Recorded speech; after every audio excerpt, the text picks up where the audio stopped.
কথা ধারাবাহিকের আজকের পর্বে ধারাবাহিকের শুরুতে আমাদের গো বাড়িতে দেখানো হয়। এবি খুব সকালে ঘুম থেকে উঠে কথাকে না পেয়ে বলে, এত সকালে ঘুম থেকে ওঠা হয়ে গেছে, নিশ্চয়ই সবার কাছে গিয়ে তার ক্রেডিটের কথা বলছে। সবাই তো এটাই ভাবছে, কথার জন্য আজকে আমাদের অগ্নি নতুন জীবন পেল।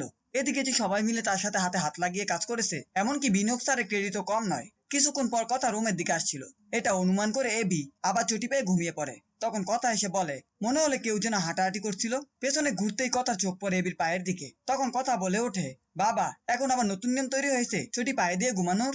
তা চটি পায়ে দিয়ে ঘুমানো হয়েছে না ঘুমের মধ্যে পড়া হয়েছে? তখন এবি মনে মনে ভাবে, ইস মিস্টেক হয়ে গেল।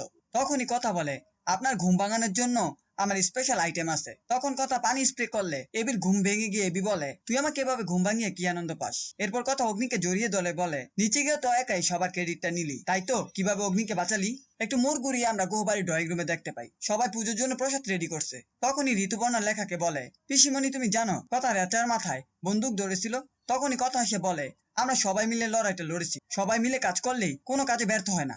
আমিও সেটাই করেছি, এখানে শুধু আমার ক্রেডিট নয়। একে একে তখন সবাই পুজোর জন্য নিচে নেমে আসে। পরের পর্বে আমরা দেখতে পাই রেচার বাবা মনে মনে বলে, আমি হয়তো কোনোদিনই তোমাদের কাছে পৌঁছাতে পারবো না, সেই সুযোগ আমি অনেকদিন আগেই হারিয়ে ফেলেছি। তখন রেচা এসে বলে, অনেক কষ্টে বেঁচে ফিরেছি, আগে আমাকে দুদিন রেস্ট নিতে হবে। শুধু ওই একটা মেয়ের জন্যই আমরা মিশনে ব্যর্থ হলাম। রেচার কথা শুনে রেচার বাবা বলে, এসব কিছু ছেড়ে দাও, আমাদের এত কিছু প্ল্যান করার পরেও যখন হারতে হলো তখন ছেড়ে দাও, ছাড়া ছাড়া কোনো উপায় নেই। তখন রেজা বলে, বাবা তুমি ছিলে মাস্টার প্ল্যানার আর জনাব ছিল সাধারণ মাত্র, তুমি এখন এই কথা বলছো?